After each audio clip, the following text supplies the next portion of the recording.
There's a powerful question that often gets buried beneath ambition, pressure, and noise. Why do you want wealth?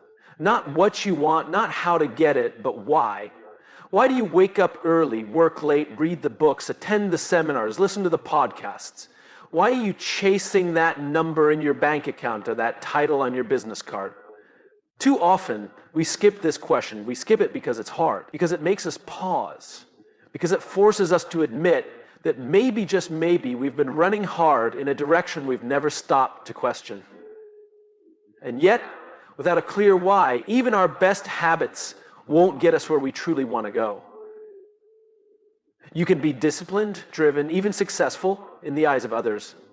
But without purpose, you risk building a life that looks good and feels empty. Wealth, in its most enduring form, begins with intention. It's not about accumulation. It's about meaning. It's about clarity. The world tells us to chase more money, more followers, more attention. But clarity doesn't come from more. It comes from knowing what matters most. Think about it. Two people can follow the exact same habits. They wake up at 5 a.m., they journal, they invest wisely, they network strategically, but only one of them wakes up inspired. Only one of them finds joy in the journey. The difference isn't the routine, it's the reason behind it. The reason why we pursue anything colors the experience of everything. If your reason is fear of being broke, of being invisible, of being forgotten, then even your wins will feel hollow. But if your reason is rooted in a vision, in service, in legacy, then even your struggles will feel worthwhile. The truth is, many of us were taught to want wealth without being taught what wealth really means. We confuse luxury with freedom, fame with influence, and attention with love. But those are symptoms. Wealth, in the truest sense, lasting wealth, isn't just financial. It's emotional, relational, spiritual. It's waking up with peace, not pressure. It's having the power to give, to choose, to walk away, to say yes because you want to, not because you have to, on that kind of wealth. It only starts when you start with why. There's a reason people who have it all sometimes walk away. You hear stories of entrepreneurs who build million-dollar businesses only to sell them and start something totally different. Often simpler, often more meaningful. They didn't fail, they just realized that they climbed the wrong mountain. And no matter how high the summit, if the mountain doesn't matter to you, the view won't satisfy you. So, studying with your why isn't a soft skill. It's a survival skill. It keeps you grounded when the world gets loud. It keeps you centered when comparison creeps in. Because when you know your why, you stop being distracted by everyone else's version of success. It also makes your habits stick. People think discipline is about willpower. It's not. It's about clarity. When you know exactly why you're doing something, your motivation becomes intrinsic. You don't need hype. You don't need external validation. You have a direction. You have a compass. And that compass matters most when things get hard, because they will. There will be seasons where the results don't match the effort, where you're planting seeds and nothing seems to grow, where you wonder if it's even worth it. And in those moments, the only thing that will keep you going is a reason deeper than profit, deeper than status. That's why people who are truly fulfilled often talk less about what they do and more about what they believe. They lead with purpose, not tactics. They don't just share strategies, they share stories. Because when you're connected to something bigger than yourself, your work becomes a mission. Your habits become sacred, your journey becomes sustainable. The irony is, when you start with your why, the money often comes faster. Not because you're chasing it harder, but because you're attracting the right opportunities, the ones that align with who you are. People sense authenticity. People follow conviction. People support those who are clear and consistent about what they believe. This is where fulfillment enters the equation. Wealth without purpose breeds restlessness. But when your wealth is rooted in your why, every dollar feels like a seed. You spend with alignment, you invest with intention, you give with joy. So ask yourself, what does wealth mean to you? Not to your parents, not to your mentors, not to your Instagram feed. You. Does it mean freedom? Then ask freedom to do what? With whom? For what cause? Does it mean legacy? Then ask, what are you building? For who? Why will it matter when you're gone? Does it mean peace? Then ask, what are you willing to let go of in order to experience that peace? This isn't a one-time exercise. It's a habit, a power habit, a practice of returning again and again to the core reason behind your effort. Because clarity fades, purpose drifts, and if you don't revisit your why regularly, it's easy to get off course, even with the best of intentions. The truth is, we don't need more productivity hacks. We don't need longer to-do lists or tighter schedules. We need more meaning. We need more leaders, creators, entrepreneurs, and dreamers who live from the inside out, who build habits not just for success, but for significance. So before you optimize your calendar, ask yourself, why am I doing any of this? Before you chase another milestone, ask, what do I want this to mean? Before you try to get rich, ask, what does rich mean to me? Really? Because if you start there with honesty and courage, wealth is never the destination. It's what shows up along the way when you've committed to something far greater than the pursuit of money. And yet so many people start by making wealth the goal. They tell themselves, if I just hit that number, then I'll be free. If I just buy that house, then I'll feel successful. If I just drive that car, then I'll finally be respected. But wealth, when pursued in isolation, doesn't fulfill the promises it makes. It's the mirage that keeps moving as you chase it. The irony is that the people who build lasting wealth, the kind that creates freedom, choice, and meaning, aren't usually chasing it directly. They're focused on something else entirely: contribution, value, impact. They understand that money is a reward, not a purpose. It's the applause for work well done. And like applause, it's most satisfying when you're not performing for it, but because you believe in what you're doing. When you make wealth the outcome rather than the mission, something shifts. You stop manipulating the system to win faster, and instead you master the system to serve better. You realize that the best businesses, careers, and lives aren't built by asking, how can I make more, but by asking, how can I help more? Because the truth is simple: money flows to solutions. The more value you create, the more wealth you attract. It's not about rejecting wealth, it's about redefining it. If money becomes the measure of your life, you'll constantly be measuring. But if money becomes a tool to expand your impact, then every dollar has direction. Every cent has a story. Think about the people you admire most. The ones whose success feels solid, whose presence feels magnetic. Chances are they didn't start with a spreadsheet. They started with a problem they wanted to solve, a person they wanted to serve, a message they wanted to spread. Their wealth was a result of deep alignment between what they cared about and what the world needed. That's not an accident. That's a philosophy.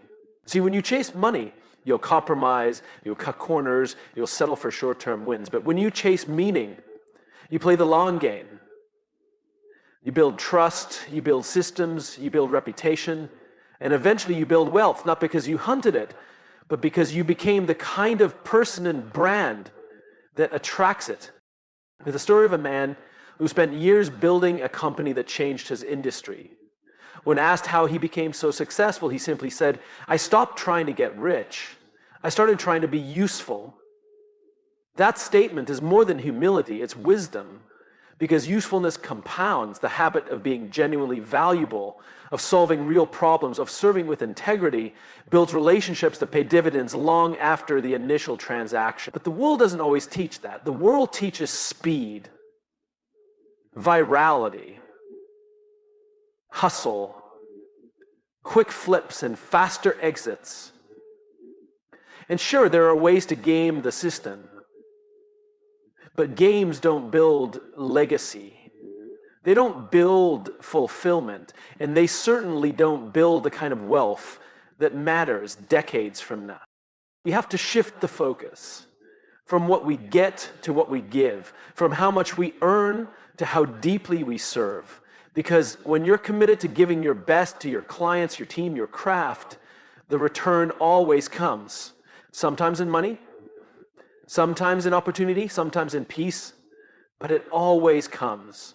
There's something powerful about being the kind of person who wakes up not to chase dollars, but to solve problems, to improve lives, to build something worth believing in. That's what turns habits into a mission. That's what transforms routine into legacy. And yes, it's slower at first. It takes more effort. It demands consistency. But over time, it builds something money alone never could. Trust. And trust in any economy is the most valuable asset you'll ever own. So how do you build this kind of wealth? The kind that lasts. You stop asking, what's in it for me? And start asking, how can I make this better for someone else? You don't obsess over the scoreboard. You obsess over the game. You fall in love with the craft. You develop the habit of excellence. You serve people so well they feel guilty not paying you more. This mindset doesn't just change how you earn, it changes how you live. It affects how you show up in your relationships, how you raise your kids, how you handle challenges, because you're no longer driven by scarcity, you're driven by abundance, by the belief that the more value you create, the more impact you leave behind, the more the world will respond in kind. Fulfillment doesn't come from the number in your account. It comes from knowing that number means something, that it was earned honestly, with integrity, with intention, that it represents lives touched, problems solved, moments improved. You may not be able to control the market. You may not be able to predict every outcome, but you can control what you bring to the table, your habits, your focus, your values. And when those are in place, wealth becomes inevitable. Not immediate, but inevitable. So don't make wealth your God. Don't make it your obsession. Make it your byproduct. Build a life so rich in purpose that money becomes a natural outcome of who you are and how you operate. When your habits are rooted in contribution, when your daily actions are aligned with a deeper cause, the results will follow, the respect will follow, the wealth will follow. But more importantly, you'll follow through, not because you have to, but because you want to, because you're not chasing money. You're building meaning. And meaning never goes out of style. We live in a world that celebrates intensity. The overnight success, the big launch, the viral post. We applaud the person who loses 30 pounds in 30 days or builds a six-figure business in 6 months. We gravitate toward dramatic transformation because it feels exciting, it feels immediate. But the truth is, the people who achieve lasting wealth and fulfillment aren't fueled by intensity. They're anchored in consistency. Not what you do once that changes your life. It's what you do over and over again. We don't become wealthy because of one brilliant decision. We become wealthy because of 1,000 small ones. Saving when it would have been easier to spend. Investing when it would have been safer to wait. Showing up even when no one's watching. The people who make it aren't the ones who sprint the hardest. They're the ones who keep walking when the crowd has gone home. Intensity is exciting, but consistency is dependable. And that's where the magic lives.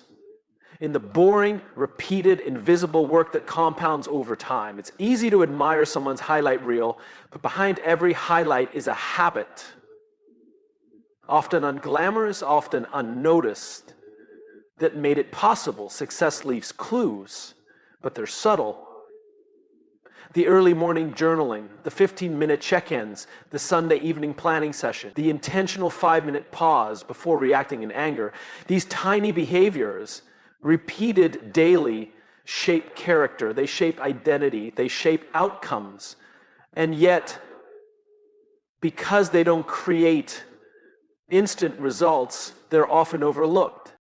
There's something deeply human about wanting to feel momentum. We crave forward movement. We want to know our actions are working. But consistency asks you to believe before you see the results. It asks for faith. It asks for patience. And most people give up in that gap between action and outcome because they mistake silence for failure. But growth is silent. Progress is slow. You don't feel yourself getting stronger while you're lifting the weight. You feel it later. You don't see the investment growing day by day. It looks almost still, but over time it multiplies. That's the essence of consistency. It hides its rewards until you've earned them. We've been conditioned to believe that hard work must be dramatic to be effective. But the truth is, lasting change is subtle. It doesn't announce itself. It accumulates. And the ones who win are the ones who keep showing up even when it feels like nothing is happening. Consistency isn't sexy. It doesn't get applause. No one claps when you make your 200th cold call. No one celebrates when you choose a salad over fast food for the 11th day in a row. No one's cheering when you turn off Netflix to read 5 pages of a book. But these are the moments that define the future because they shape who you are becoming. You can't cheat consistency. You can't fake it. You either build the habit or you don't. And that's what makes it powerful. It's honest. It exposes what you're really committed to. Not what you say you want, but what you're willing to show up for day after day, even when you don't feel like it, especially when you don't feel like it. Anyone can be intense for a season. But the people who leave a legacy, they play the long game. They know that true wealth isn't built in a month. It's built in decades. They know that fulfillment isn't found in big gestures, but in a life lived in alignment over time. If intensity is about moments, consistency is about rhythm. It's the steady beat that guides your progress forward. It's what keeps you grounded when life gets chaotic. It's what keeps you moving when motivation fades, because motivation is fleeting. It's loud one day and silent the next. But consistency doesn't wait to be inspired. It acts because it's part of who you are. Think about any habit that's changed your life. Did it feel revolutionary on day one? Probably not. It felt small. It felt ordinary. But something inside you said, keep going, and so you did. Not perfectly, but persistently. And over time, those little steps became your path. And this is the paradox of high achievers. They often do very simple things, but they do them relentlessly. They don't seek perfection, they seek progress.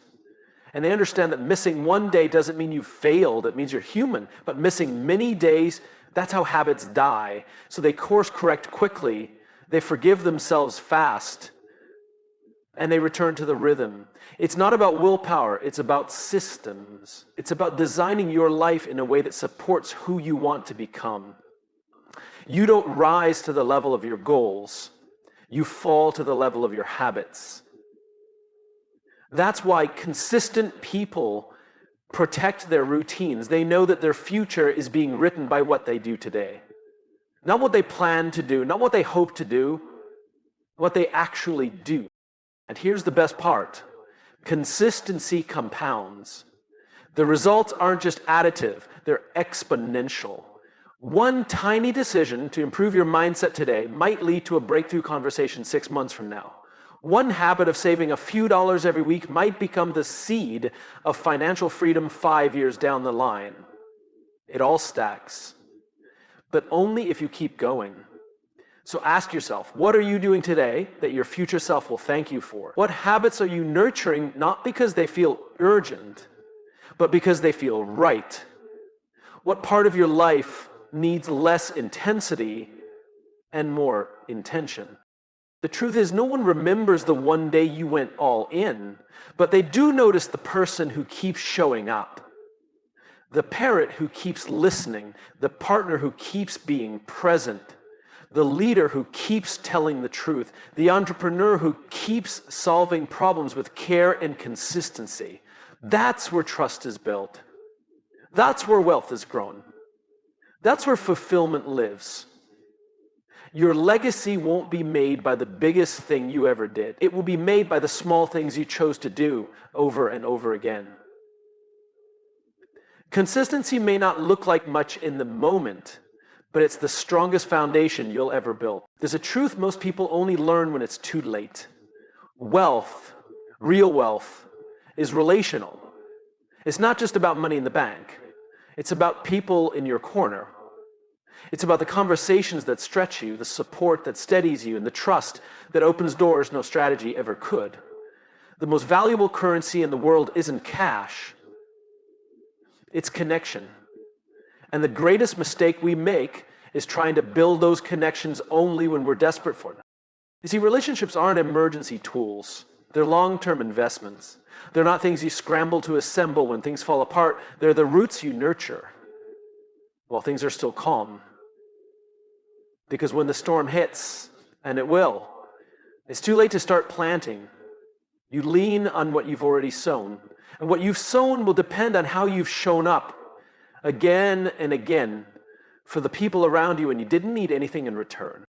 Most people treat networking like a transaction. They attend events, hand out cards, follow up with, "Let me know how I can help," when they're secretly hoping for the opposite.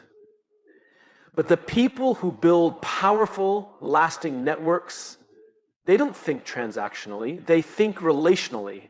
They give without keeping score. They show up before they're needed. They listen when no one else is listening. And they understand that real relationships are built on depth, not convenience. You don't wait until you're out of a job to start reaching out to mentors. You don't wait until you're launching a business to start forming partnerships. You don't wait until your world is falling apart to start calling your friends. You build those bridges now, quietly, consistently, because when you do, something incredible happens. Trust begins to grow, and trust is everything. Trust isn't built by being interesting. It's built by being interested. By asking the second question, by remembering their daughter's name, by showing up when there's no spotlight, no press, no opportunity.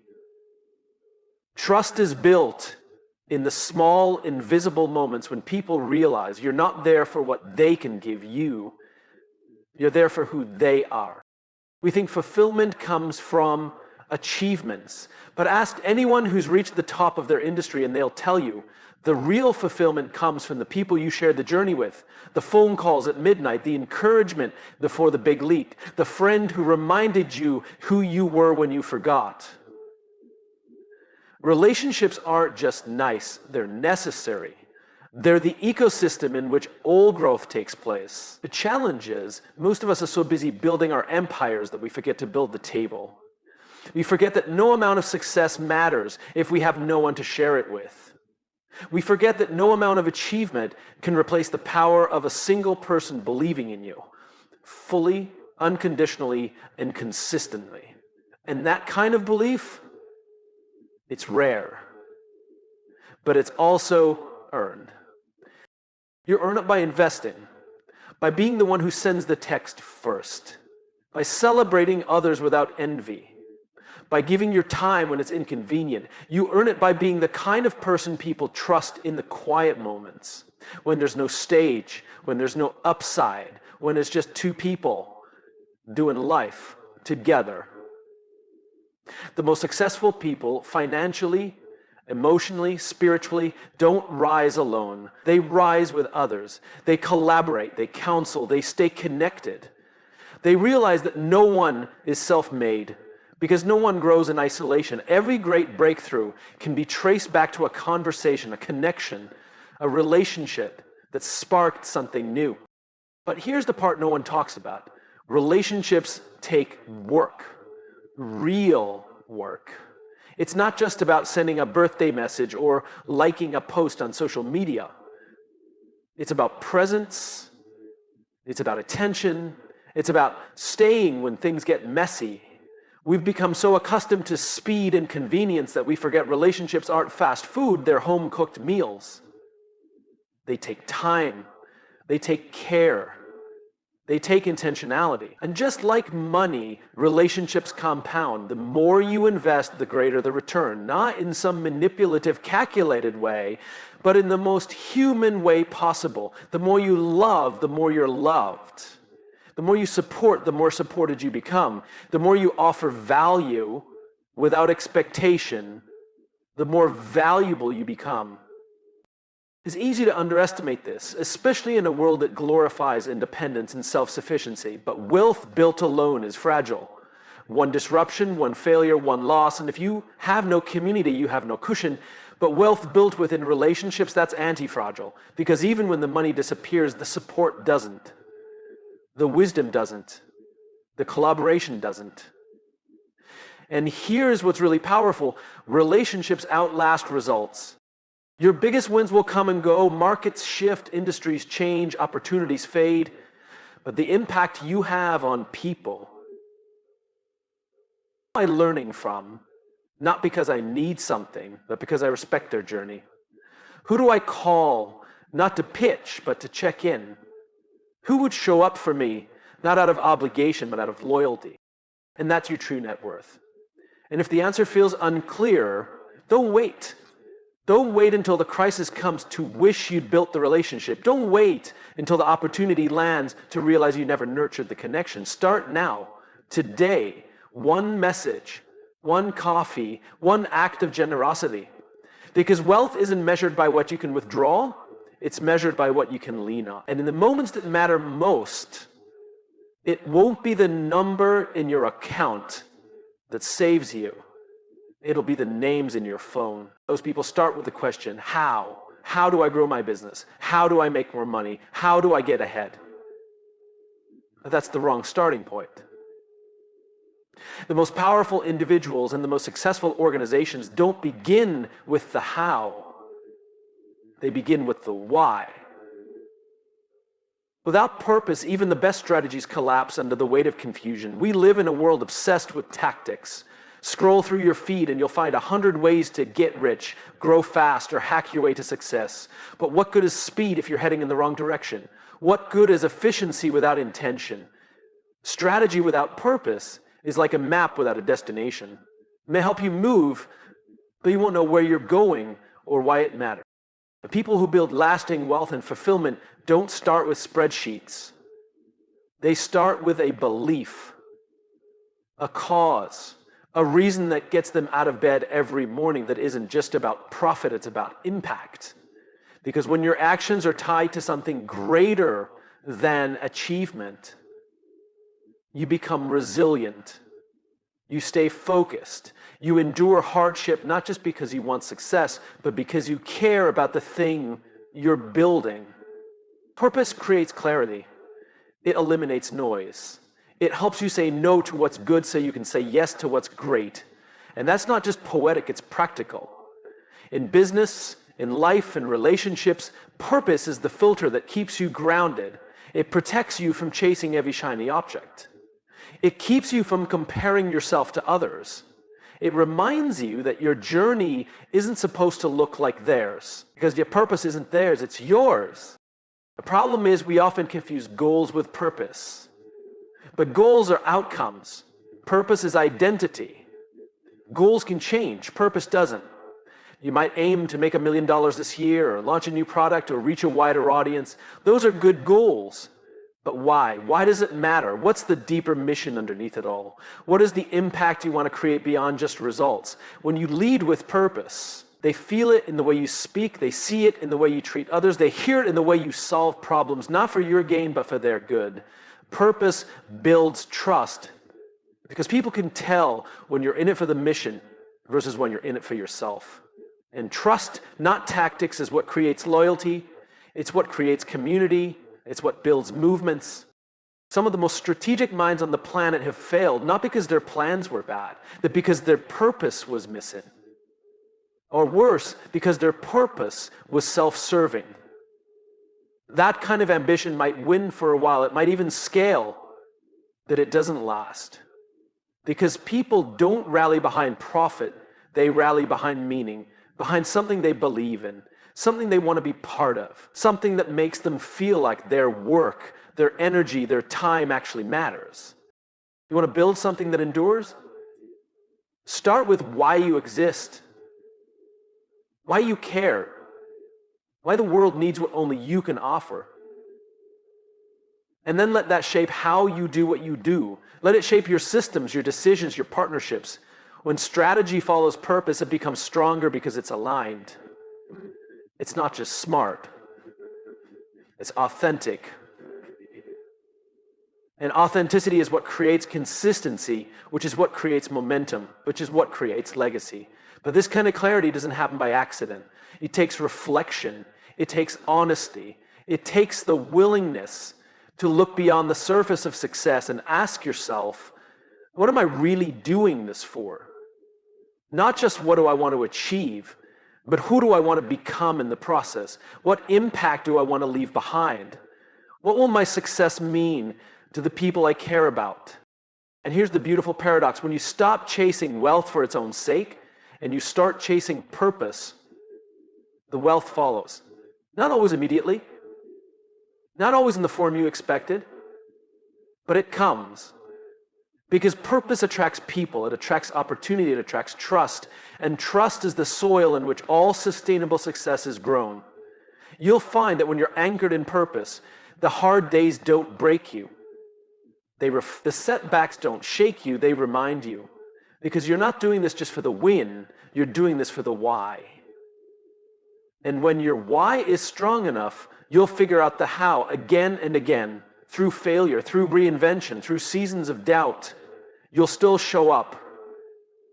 Because purpose always outlasts pressure. Now, this doesn't mean you don't need strategy. Strategy, of course you do. Strategy is essential. Systems are essential. But they come after. Strategy answers how. Purpose answers why. And why should always go first. Otherwise, you risk building a ladder that's leaning against the wrong wall. So before you launch, before you scale, before you double down, pause. Ask yourself, what am I doing this for? What do I want people to feel when they experience my work? What will be different in the world because I showed up with courage, with clarity, with conviction? Because strategy will help you go far, but purpose will help you go deep. And depth is where fulfillment lives. It's where real connection happens. It's where the joy comes from, not just from winning, but from knowing your work matters, that it meant something, that you meant something. That's the kind of wealth no market crash can take from you. That's the kind of success no algorithm can manipulate. That's the kind of legacy that doesn't fade when the spotlight does. Start with purpose. Lead with it. Build from it.